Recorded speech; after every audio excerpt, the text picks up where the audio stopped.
Okay, so now kan ya, so aku makan episode 2 ngày nay giờ nó bị open high low close แล้วก็ open low high close ได้เคสก็ทายวิธี power of 3តើរបៀបប្រើ power of 3 ឬក៏ open high low close ឬក៏ open low high close នេះគេប្រើយ៉ាងម៉េច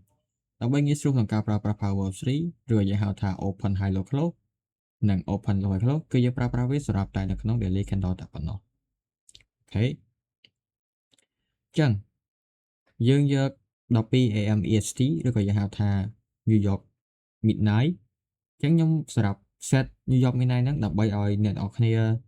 ប្រើប្រាស់ម៉ោងត្រឹមត្រូវគឺអ្នកនរគ្នាចូលទៅដល់ Trading View ហើយសូមចុចដូរម៉ោង Trading View អ្នកនរគ្នាទៅកាន់ New York Time អូខេអញ្ចឹងអ្នកងាយស្រួលក្នុងការចាប់ New York Midnight អញ្ចឹងយើងយក New York Midnight ដើម្បីអីយើងយក New York Midnight ហ្នឹងសម្រាប់ធ្វើជា opening price នៅពេលប្រើ power of 3អូខេចឹងវាសម្រាប់សំខាន់មែនតើនៅពេលដែលយើងមានយក midnight ទៅយើងប្រើ power 3មកថាយើងអាចដឹងថា candle ហ្នឹងវាដើរមិនអីមិនវាស្រួលចឹងយើងប្រើ power 3សម្រាប់សម្គាល់ថាតើយើងកំពុងតែស្ថិតនៅទម្រង់ daily profile មួយណាអូខេចូលទៅបន្ទាប់យើងមាន bullish candle ដែលយើង bullish candle គឺវា open នៅទីនេះវា open low high and close so នៅពេលដែលវា open London របៀបម៉េច London will make low of the day and then New York push up higher and then we close here អូខេយើងមើលឧទាហរណ៍ open high low close យើងមាន premium sorry យើងមាន discount and premium យើងមាន sell order block sorry slide យើងប្រើនេះយើងមាន sell order block យើងមាន buy stop អញ្ចឹងនៅពេលដែល market ចាក់ sell order block មានតែ50% order block យើង confirm បាន candle នេះវា bullish អូខេ so នៅពេលដែលឥឡូវយើងមកមើល candle នេះអូខេយើងមើល candle ហ្នឹងនេះ candle ហ្នឹងអូខេ candle ហ្នឹងអញ្ចឹងដូចខ្ញុំប្រាប់អញ្ចឹង mark New York Midnight opening price នៅពេលដែលយើង mark New York opening price យើងបានគេ open low មានថាម៉េចឌីមអញ្ចឹង open low អញ្ចឹងពេលវា open ពឹប London វា make low of the day and then New York push price higher and then close អូខេគេមានថាម៉េច open low high close like I said open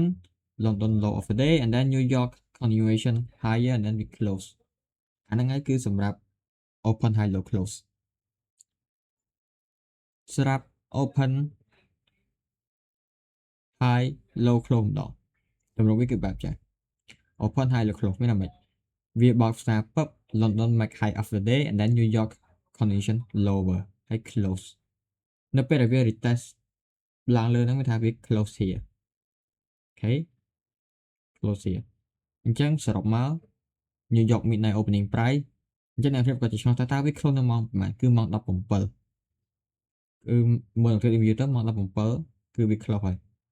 អញ្ចឹង New York opening price មានម៉េច open high low close New York Midnight opening price then London make high of the day and then New York make it lower condition lower and then close នៅម៉ោង7ម៉ោង17វា retest មកឡើងលឿនបន្តិចដើម្បីធ្វើជា open high low close នៅពេលដែលអ្នកគ្នាស្គាល់ពី open high low close និង open low close វាគឺជា core framework មួយដែលឲ្យគ្នាស្រួលថាតើអ្នកនរគ្នាកំពុងតែនៅ market profile មួយណាអូខេខ្ញុំមើលឧទាហរណ៍ open low high close អញ្ចឹងយើងមាន all high market trade pass all high then យើងមើលយើងដឹងថាវាប៉ះ all high នេះអញ្ចឹងជា key level ថាអញ្ចឹងនៅពេលដែលវាប៉ះ key level វា external to internal នេះជាយើងត្រូវពី external ទៅ internal ជាមើល candle New York opening price អញ្ចឹង open high low close ឃើញអត់ open high នេះ open New York opening ហ្នឹងវា open London make high of the day and then New York continuation low close អូខេនេះជា candle វា bearish candle អញ្ចឹងវីដេអូនេះគឺខ្ញុំអត់ និយាយសម្រាយច្រើនទេគឺយើងសង្ខេបខ្លីៗឲ្យអ្នកគ្នាយល់ថាតើយើងប្រើវាដើម្បីអីអញ្ចឹងអានេះគ្រប់អេពីសូតខ្ញុំទាំងអស់គឺខ្ញុំអត់តន់ឲ្យអ្នកគ្នាយកវាទៅធ្វើមិនបានទេគឺខ្ញុំឲ្យអ្នករៀន core វាសិននៅពេលដែលអ្នកគ្នាចេះ core វាហើយនៅចុងអេពីសូតខ្ញុំនឹង mix វា together ថាតើយើងប្រើវារបៀបម៉េចយើងយកអីគេយើងយក external យើងយក power of 3ហ្នឹងទៅប្រើរបៀបម៉េចអីម៉េចចានេះក៏ជា core ទេ